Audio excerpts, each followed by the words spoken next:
大家好，欢迎。稍等一会儿。There we go. Sorry, I forgot I left. Overdub on. Ugh.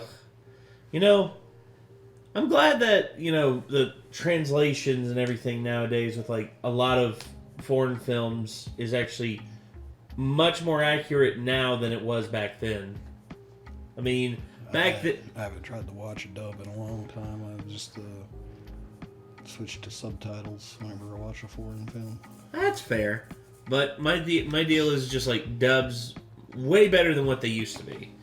Because going back and watching the hilarious dubs of like old Chinese martial arts films, they actually did a joke bit about that off of Whose Line Is It Anyway, and they basically gave them a bit to do during the old Chinese martial arts film. And it's like you have to do the bit. You're voicing this character, you're voicing that character, and you're voicing that character, and basically you're coming to this guy's place because he's a barber and he can and you two are like trying to like negotiate the price with the barber. I think I may have seen that. And then basically they're just pretty funny. It's just like please have a seat. It'll be $25 for a cut. And then the one guy who's the barber like jumps away, like does like the big like traditional like leap into the air. He's like, I forgot my scissors. Oh god, that was so good. But either way, Kung Pao Into the Fist is a parody of all of those old Chinese martial arts films, and it does so good with like certain things. There's some things that work really good, there's some things that don't work as good, but still, this I remember watching this the first time and just dying laughing, especially at certain parts. My friends always loved this one, but I've always been a bigger fan of Kung Fu Hustle. Well, no, that's the thing. Kung Fu Hustle is a more serious. If you watch Kung Fu Hustle subbed, it's really not that funny. But if you watch the dub of Kung Fu Hustle, it's fucking hilarious. Yes, it is. I know what you're talking about. Like, it's still got funny moments if you watch it subbed, but like hearing like the old lady being like, "Who's throwing handles?" and stuff like that, it's just like amazing. My favorite part of like it's just it's the final fight scene where all those dudes in the Axe Gang are coming at Stephen Chow, and Stephen Chow just like looks at all of them and just like does the foot stomp, just like 10 in a row, like. And then all of them are just like throw up their hands like ah. Oh gosh. The whole like going to throw that knife in the first place though, and him going like back and sticking it in his friend's arm like right there, and he's like ah! And he like throws the handle, and it's just like, who's throwing handles? And then she sees him, and she's like, you. And then she like does the whole cartoon style running. And when the snake fucking bites him on the lips. Gosh. He's like gone back to like the traffic light hideout. And he's like all sad and he's like. Stephen Chow, for his time, dude, was hilarious. He was hilarious to watch. I remember Shaolin Soccer as well. Did you ever see that one? No, I never saw that one. Dude. It was pretty funny too. See, I forget how old he is. Yep, there he is. 61. Damn. But in Hong Kong, like, Shaolin Soccer and Kung Fu Hustle. Shaolin Soccer surprised me with how funny I found it. Basically, it's all of these brothers who study under their master, and each of them have their own specialty. Like, he's like really good with kicks. Another one's got like an iron head. Another one can like defy gravity and like can float. Another one is like really good at like what I forget the or is really good at like deflection and has like hands that are bulletproof. And all of them use their skills to become like world-class soccer team. And it's hilarious. from top to bottom. It has some of my favorite sports movie bits in it. But yeah, anyway. Kung Pao Enter the Fist. I was hoping they would make another one of these, but sadly, it never came to fruition. But yeah, anyway, I guess might as well just jump on in to see what Doug's got to say. Let's go. This episode brought to you by Stamps.com. Stamps! Why go to the store to get stamps when you can have them printed right at home for your convenience? Also brought to you by Robinhood. Get the most for your retirement.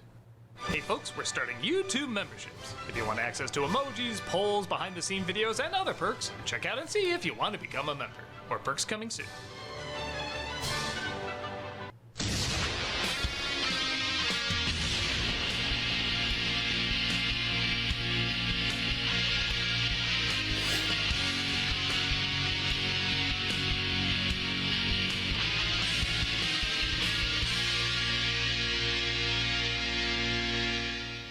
Hello, I'm the Nostalgia Critic guy, remember? So you don't have it.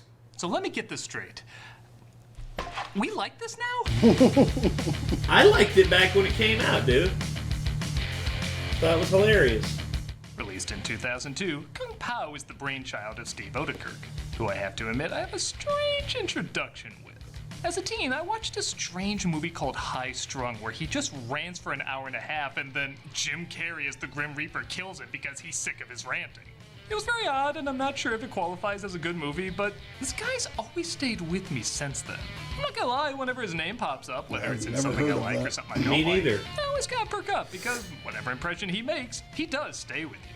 I guess the same can be said for others, as he's written and even starred in many things that have gotten a decent following. Some very popular, some very niche, and then some like Kung Pao, which is in a category all its own. For years, this movie was seen by many as the lamest of the lame. Like, you know how She-Hulk twerking or MODOK smiling is like the image of bad MCU material? Well, for the longest time, this dude fighting this cow was the image of bad satire material. It had everything everyone hated about parody movies at the time. Bad CGI, a goofy animal, satirizing the Matrix. So like a lot of folks, I stayed away from it. Hell, as far as I can tell, it doesn't even have a Blu-ray release. But somewhere along the line, it got a crazy following. Like, critics ripped this movie apart, but most audiences came around to really enjoying it.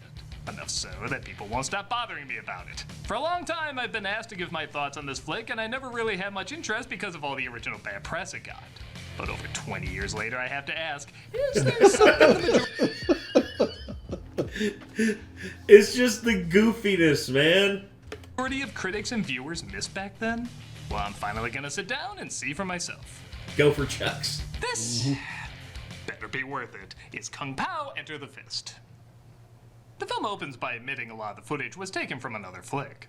Well, as long as I live in a world where Space Mutinies footage is all theirs, I have no complaints. 或许明早我应该带他去修道院。我们不能让别人知道。 Whoa, 1976 had some clear film quality. No, obviously, this is some of the new footage as a family is being attacked by those vibrators the Men in Black use, as well as an evil martial artist. 有什么事？ Boy, for a kung fu movie, the fights are pretty rushed. The parents are killed, and it looks like the baby is up next. Master Payne, what do we do? Open the mouth. Alright, so I'm playing the evil dog from Upcard. The dialogue doesn't have to be funny as long as the voice makes me laugh, and I know it's childish, but that voice makes me laugh. Yes. Betty, yeah. I remember later on, they call him Lord Betty. Betty. Yes, it is Betty, you son of a pig. Betty. Which I'm assuming was meant to be like Betty. Yeah, exactly. Like a Chinese name, but it's funny because it sounds like Betty. Yeah, exactly. Alright, if he's dancing in a suit later, I'm declaring this film a wash. Really? Wow, I can't believe he pulled out a Baby Geniuses reference. That is a deep cut. The puppet is pretty funny to watch, almost making me overlook this. Oh, Jesus. You know that joke is coming yet, it's still disappointing. And they try burning down the house with the baby inside because he's too powerful. It of course doesn't work as the baby escapes, and in effect so bad they literally play it twice, I think to show off how bad it is. And a lady discovers him on the side of the road. So cute. Bye-bye. You see, their stuff in this is actually really funny. Am I actually gonna like this movie? Exactly! That's the thing! It's unexpected. I know! Dark and fucking hilarious. I know it's just the pre-credit sequence, but I don't know. I got some good laughs out of that. The child had become a man. Cut to years later as the baby has grown up into the Chosen One, played by Steve Odekirk, traveling from town to town, taking out baddies. The fights are a little hit and miss. I'm not even trying. As when they tried to do more than Naked Gun UHF style, I don't usually get that big a laugh, but whenever they do something that kind of legit looks like a cheap effect out of a martial arts movie, that gets me really good.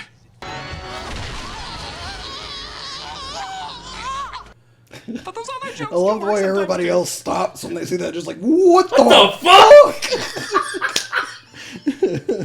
It's like everybody sells it so well for how absurd it is. Yeah. Everyone else is just like, holy shit! like, this dude's just like, did that just happen? What the hell? Oh god, I touched it! But those other jokes can work sometimes too. Also, shit, who would have thought the guy who created Jimmy Neutron would be kind of ripped?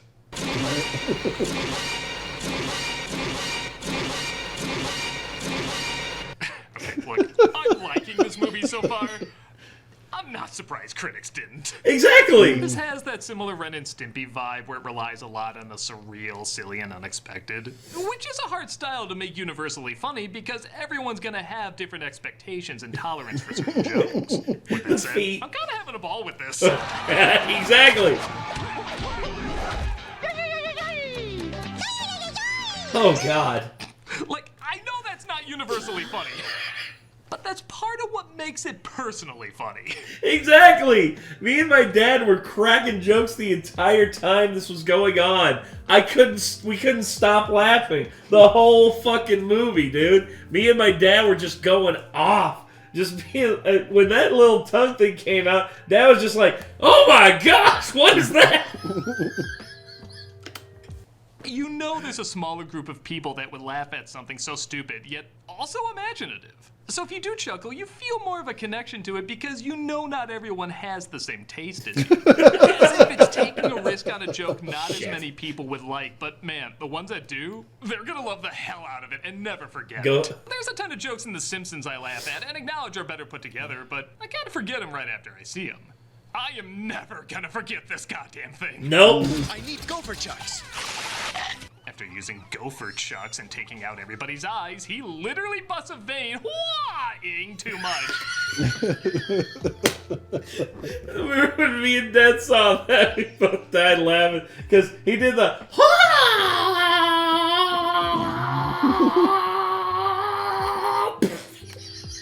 then a blowout. And we cut to the footage from the movie mentioned earlier. I guess it's a good sign when I'm thinking to myself, I was actually liking this okay even before the other film footage. This is an old joke, but using it with actual footage from a martial arts film does make it a little funnier. Hey, who's he?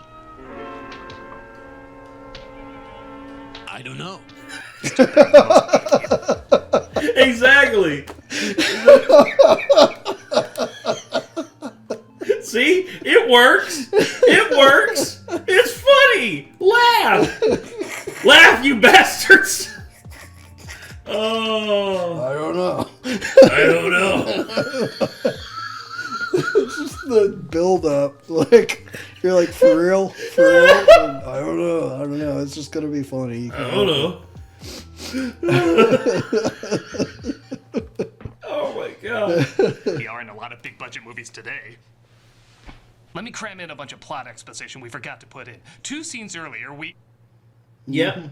It's Exactly. his master, who says he's the chosen one, mainly because he has a face on his tongue, and I don't know. It must mean he's the chosen one. I don't like him very much. I must apologize for Wimp Low. He is an idiot. We have purposely trained him wrong as a joke. Sometimes the audio matching the video is so poorly done, that's part of what's so funny. Yes. Like, all that has to be done here is he has to grunt as he gets out of bed. But we get this.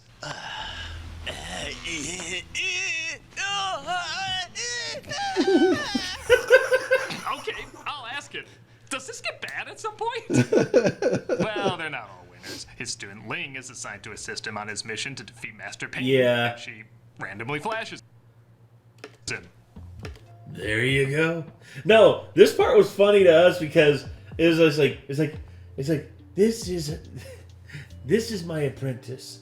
Don't worry. In time, her shyness will pass. There you go. Hilarious. Also, he talks about one of the students receiving the Fist of Fury.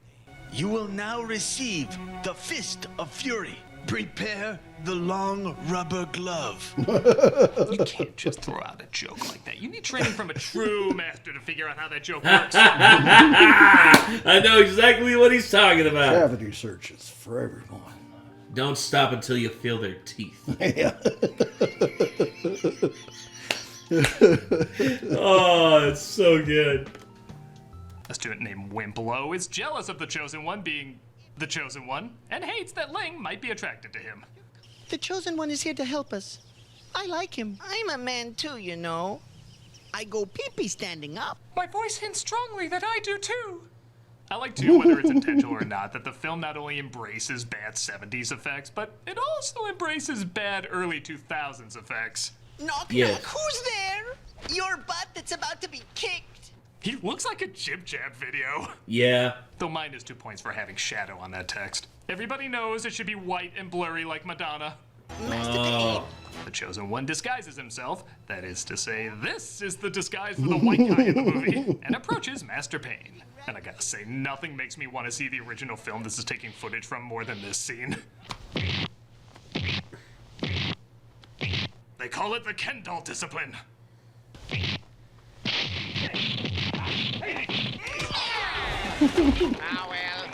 Okay, missed joke opportunity. He should have sounded like... What, did you feel funny voice in this movie would be out of place? No, it Up would to have that worked. the young version of Master Pain looks absolutely nothing like the older version of this guy. But if Odenkirk can get by in the James Bond treatment, I think that's part of the joke. Fair Speaking enough. of jokes. What do you get when you cross an owl with a bungee cord? My ass. What? He went there! The Chosen One sees if he has the same abilities as Master Pain, which of course doesn't work and is pretty easy to predict, but I do like this one reaction. Like he was too embarrassed to say it actually hurts, but he did think about it for a second.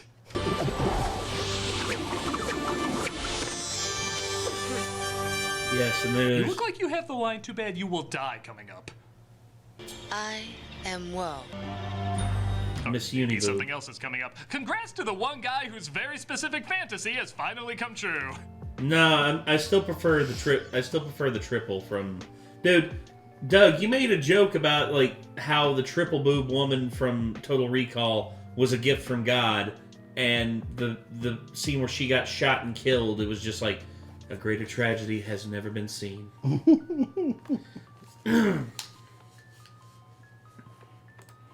Thank you. To defeat Master Pain. Refer to me by the name Betty. Oh, sorry, Betty. What am I watching? Woe says he still has a lot to learn. In the meadow, you will find Betty's great protector, Moon Yu. Avoid the meadow. It's also where Disney partakes in practice, Mufasa. Oh. Okay, let me know if this is the best sponsorship of all time. Taco Bell, product placement with Taco Bell. Injarito, macho burrito. Or is this? I see what you did there. Did you know that even if you have a 401k for retirement, you can still have an IRA? Robinhood has the only IRA that gives you a 3% boost on every dollar you contribute when you subscribe to Robinhood Gold. But get this, now through April 30th, Robinhood is even boosting every single dollar you transfer in from their retirement accounts with a 3% match. That's right, no cap. You know, I'm 35, damn it. I need to start thinking about my retirement. I'm planning to die before I retire. That's my retirement plan. Well, at least you're not an edgelord and be like, huh, my retirement plan's a shotgun. On the 3% match. I was Robinhood thinking Gold more like heroin overdose. something. Dude, no. Don't. What? It'd be a fun way to go. No, it would not. Be better than a shotgun. Dude, I'm just joking. Like I was just being an edgelord. I was just like saying what an edgelord would say. But don't kill yourself with heroin, dog. No. Go out base jumping like a real man. I'm just joking. I guess.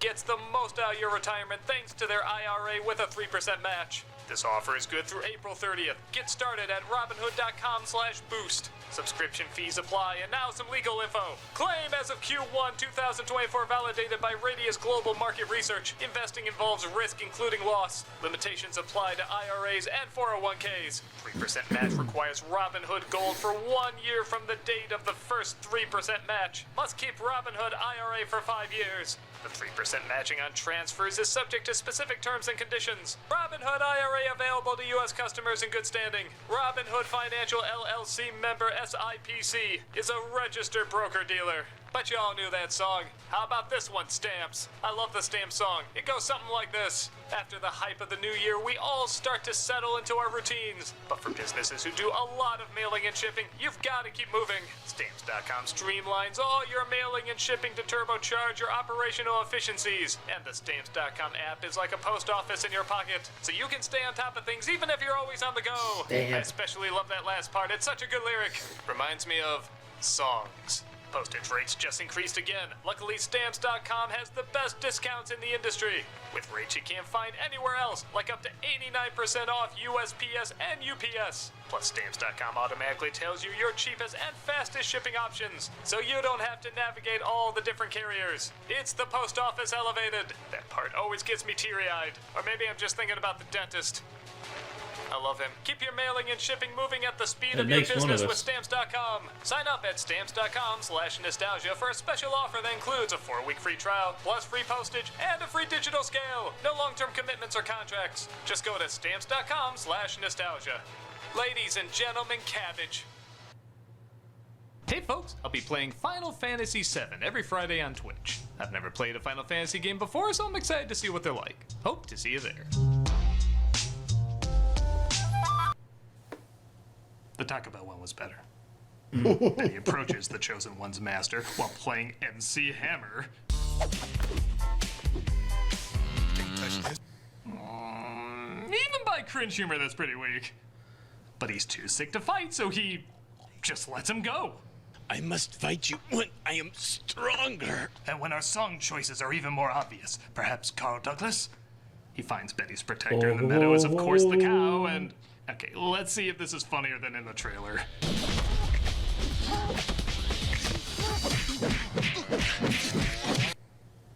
It's still pretty stupid. Yeah. There is an idea in here, like maybe he's looking for a bit of time for the person in the meadow and it turns out to be the cow. But just launching right into it doesn't give it much build-up, and the joke goes on way too long.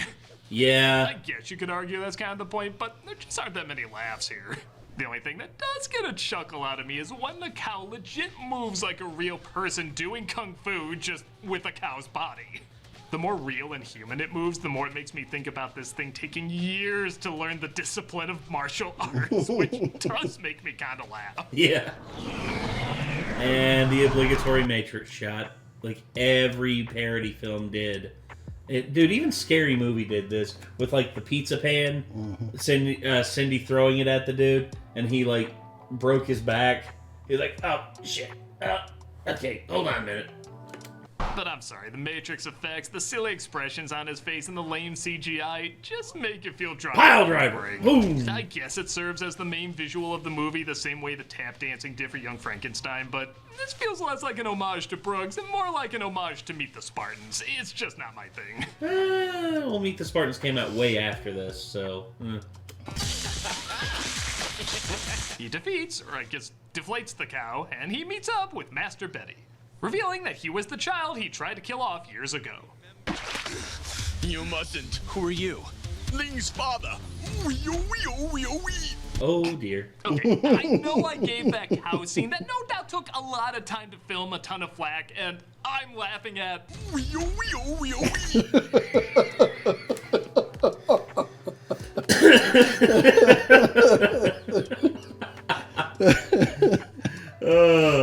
sometimes you just have to laugh at stupid things. It's just how it is. My favorite reaction to that was, we heard Ling earlier in the film going, wee, wee, wee, wee.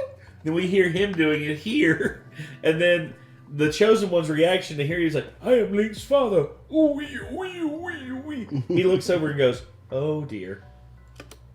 But I'm sorry, if you can't see the layers of comedy to that, neither can I, but it made me laugh, and that's enough. They both get their asses kicked by Betty, and they escape only to discover Ling's father is also the Chosen One's master's master. Yeah, that wasn't hard to say. Like I mentioned before, not every joke's a winner. No. Please, I have a wound there. Oh, come on, don't spoil everything. The father ends up dying, and in one of my favorite moments, they can't think of what else to have Ling say, so they literally just have her quack. And now he's dead, except for his hair and nails. Dead. Sometimes I am embarrassed to like this movie. They end up doing it. I think. No. I don't really know. And wow, I kind of called it with the practice Mufasa joke, didn't I? Simba, I am Mushu Fasa. Mushu Fasa. Oh my god. Mushu Fasa, just like, okay, Mushu the dragon from Mulan and James Earl Jones. Oh my god.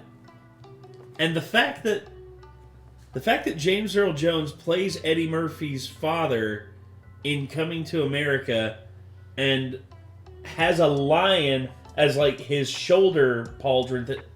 God dang it. It's all a conspiracy. It is! It's all a conspiracy. It still looks more convincing than the cow earlier. I am not Simba. You must not be troubled, Simba One. They do some Lion King's joke that honestly have been done several times by this point. This is CNN. This is CNN. Oh, right. Just it appearing at all in this film without any build-up whatsoever and with just such bad effects is enough to get me to snicker at it. For me, this is the cow scene done right. Or well enough. Yeah. There's also a charm to the fact that they create their own bad editing effects on purpose. I am a great magician. Your clothes are red. Wow. I should try that. He attacks the Chosen One Master again, this time to Baby Got Back. I like big butts in That just makes the first time he did even lamer. And Betty defeats him along with Wimplo. Can't play this scene without this music. I'm coming! He's captured by a net that looks like plastic six-pack rings, but he gets out of it by reversing the footage. That's a basketball net. I really like NSYNC. My favorite member is Harpo. I will write their next hit, maybe. Okay, you got like 25 minutes left, movie. Don't botch the ending. Yeah. Betty also got Ling and his little dog, too. In fact, they do so many death scenes and repeat so much of the footage that he goes around in a circle and it ends up bringing him back to life. Okay, you're getting funny again, movie. You scared me there for a minute. He trains hard to get his revenge on Betty, who is meeting up with the evil council. Is that the temple? Thank you, evil council. Okay, even for this movie, that was a little weird.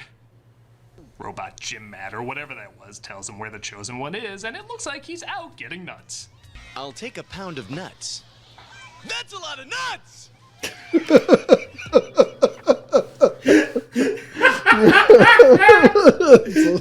That'll never not be funny.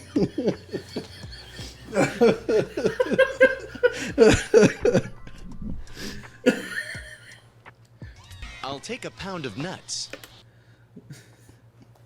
Me arriving on the all-male nudist beach. That's a lot of nuts! Yep. Fred Armisen returns in his finest role. Oh God, To fight no. Betty as they use the song joke again.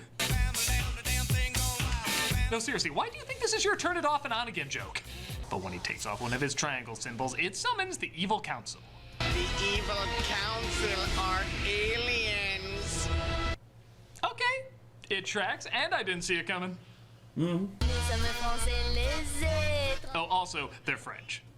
Because it'd be weird if they weren't French. uses his tongue to defeat the aliens, because again, it'd be weird if he didn't do that. And he ends up stopping Betty as well. Thank you, squirrel friend. Your soft, cushy body helped absorb the force of his blow. To hell with the cow. That should have been the symbol of the movie. Yeah. I've seen a film with that on the poster. Not only that, but the fact that the little squirrel starts to crawl away. After being palm smacked. Ling randomly flashes him again, and we get a preview for the next adventure. Oh, God.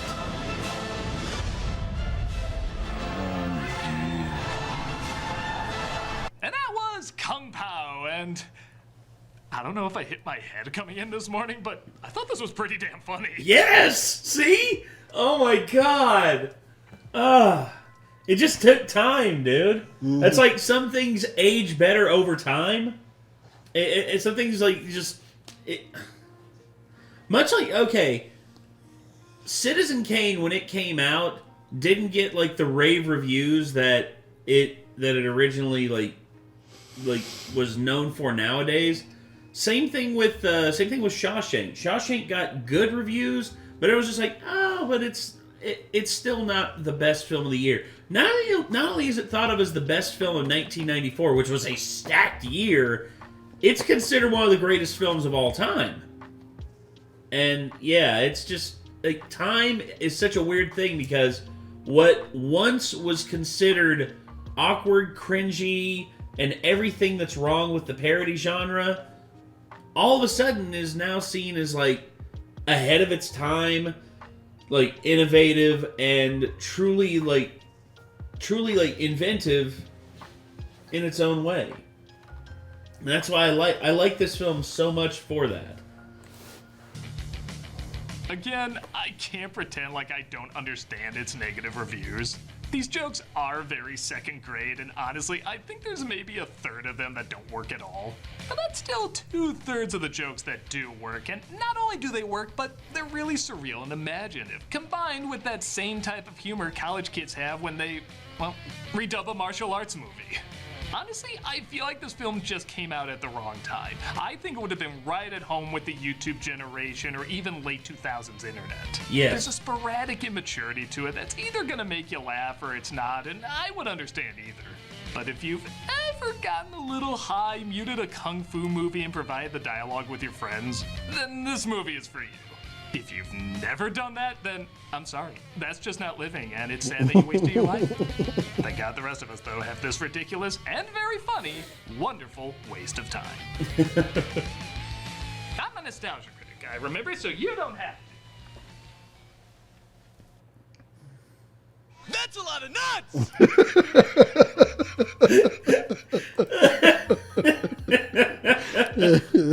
That's a lot of nuts! Sometimes it just takes people some time to realize it's okay to laugh at stupid things. It is okay to laugh at stupid shit. I mean, come on, dude. It's okay. It's fine. It's like nobody's going to make fun of you for laughing at the dumb jokes. No. Nobody's going to think you're an idiot for thinking that, like, lowbrow humor is funny. We like this now? Nobody who matters, anyways. Considering I tend to quote this movie on the daily? Yes. Oh, God. So, yeah. Like, Kung Pao Enter the Fist. What a friggin', like, what a trip this movie's been on. And the fact that it's considered now to be a good film. Not great, but still good. And an actually, like, funny parody film. I'll be damned. I can't believe it. Me and my dad were ahead of the curve when we actually like recommended this to people. We're like, dude, that movie's actually pretty dang funny. And I guess it didn't hit with everybody, and that's okay. If something doesn't hit, that's fine. You know, my two best bros have pretty much liked this movie since it came out, so they never really sold me on it all that much. But like, yeah, like it's pretty damn funny, to be honest. Yeah. Well, I don't know what else to say about this except for yay!